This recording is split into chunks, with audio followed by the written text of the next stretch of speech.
Hello everybody, welcome to another fly here in our quarantine fly tying series.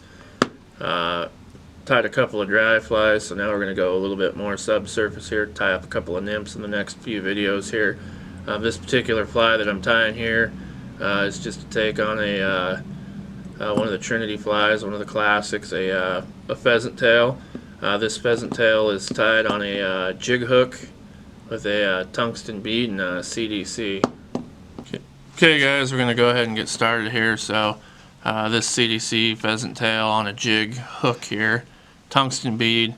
Hook is a size 14, and the particular hook I'm tying on is a Hannock, and then it's the Jig Supreme, and the bead on this is a 3/32 tungsten copper color. We're going to start off right behind this bead here, size 14 thread, Vivus. Color's not super significant. Most of the body of this fly, the thread body, is going to get covered up with the material. So this one here we're going to take back just to where the hook starts to bend. Advance forward a couple of times, cut this off here. I'm going to use these little mayfly tails, brown. Don't need to get carried away, you know, 3 to 4 fibers on this. Kind of when you look at this, kind of make sure these are fairly even here. We'll go ahead and put this on. I'll start about halfway down the body just to kind of get these to lay on the hook, and then I'll kind of manipulate them into place here. I don't want to get carried away and tighten these in, because I'm going to go ahead and pull these into place where I want them. If you got one that's kind of sticking out, you can come back if you put 3 or 4 in and just kind of take one out. So looking for about a 1/4 to 3/8 of an inch on the tail here. So now that I got them where I want them and the length that I want, I'll go ahead and go back to the right back to the bend of the hook again. I'll advance all the way forward down the body. Cut these off here behind the bead. So the next material that's going to go into this fly is this brown Polish quill. I really like these things. They make a really nice natural body. Dry or nymph. It's a great material. These come pre-stripped and pre-dyed, so really nice not to have to strip peacock curl to get these just already done and the color you want. So they're a great material. So I'll go ahead and bring my thread forward after tying that down, bring it up right behind the bead. I want to take this quill and go down the whole length of the body from the tail to the bead. I want to get really nice even wraps on this so I cover the thread and that and it's consistent. These things you got to kind of have a little finesse with. They're not the easiest to wrap. If you get a little too much tension on them, they will break. But you want to try to make sure your wraps are super consistent and that you're getting all that thread covered up.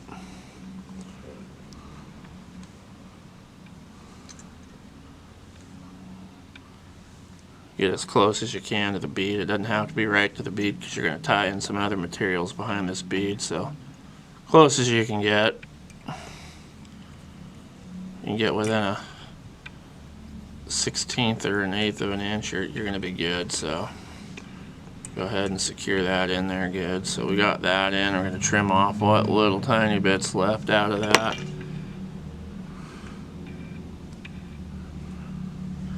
So now we got the tail, we got the body. Next thing we're going to tie in is a thorax, and for the thorax I'm going to use just this SLF dubbing again. This is the dark brown. You could use a gray or tan or green. They all work great for this fly. I vary the colors, you know, just to mix it up once in a while, and they all seem to fish pretty equally. This stuff dubs really nice too. It's one of the easier dubbings to get on thread, and it just really sticks to the thread. And after you're done, if you want, you can kind of pull out some of the fibers and give it a little bit more buggy looking life to it. You don't need a huge bunch of this. You just kind of, you know, want it to where it's about, you know, similar to the top of, close to the top of the bead, I would say, is kind of what I'm looking for on this. Don't want to overdo it, because you still have a couple more aspects to this fly before it's complete. So just kind of get a nice bit of dubbing on there.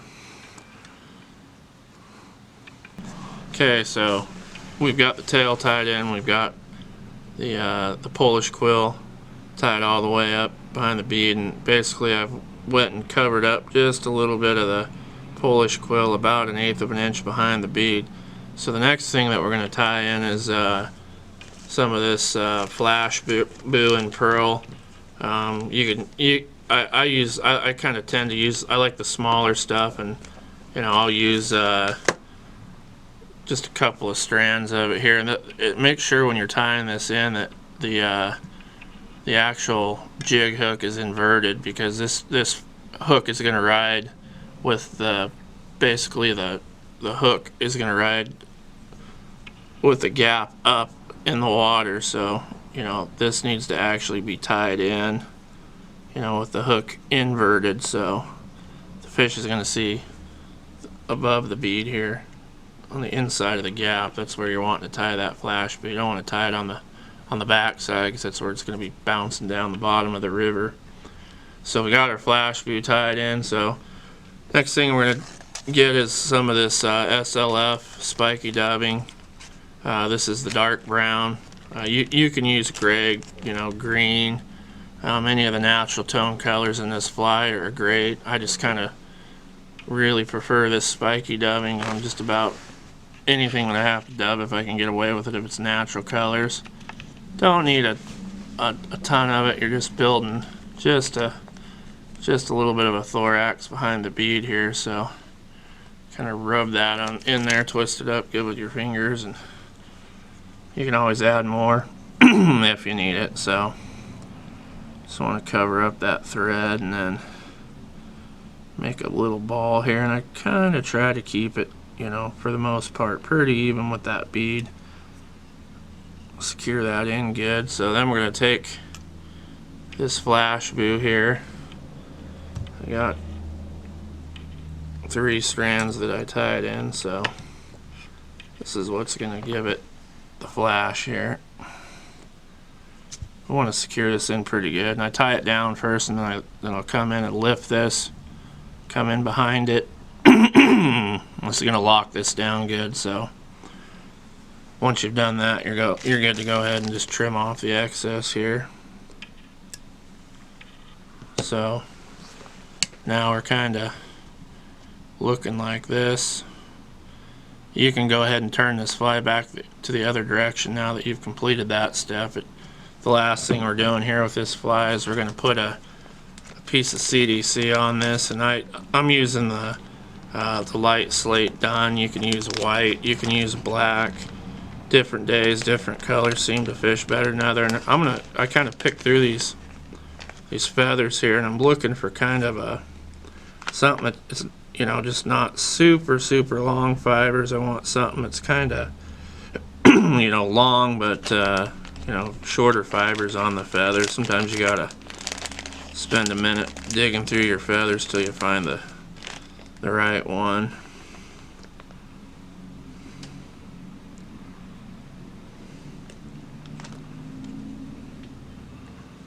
So I'm going to take this CDC feather here.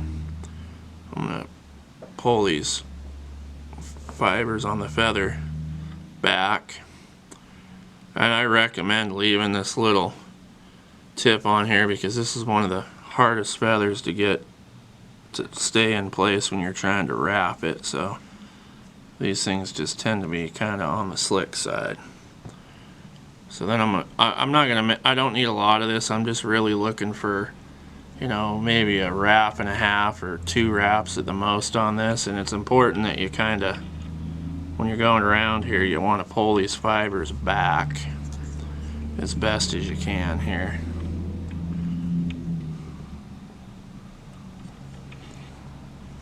I'll call that good.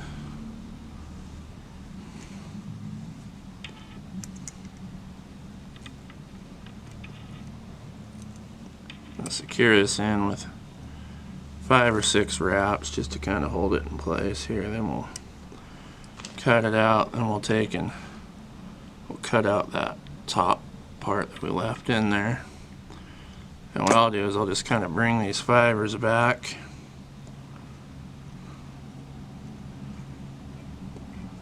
And then if you got a few extras, you can always just kind of take and just trim them out, the errant ones here.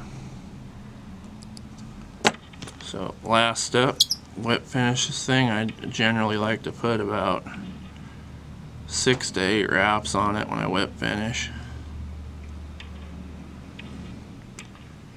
And then before I cut this thread, I'm just going to kind of take my fingernail and just kind of push just a little bit, so make sure that thread don't come over our bead. And that is the CDC Pheasant Tail.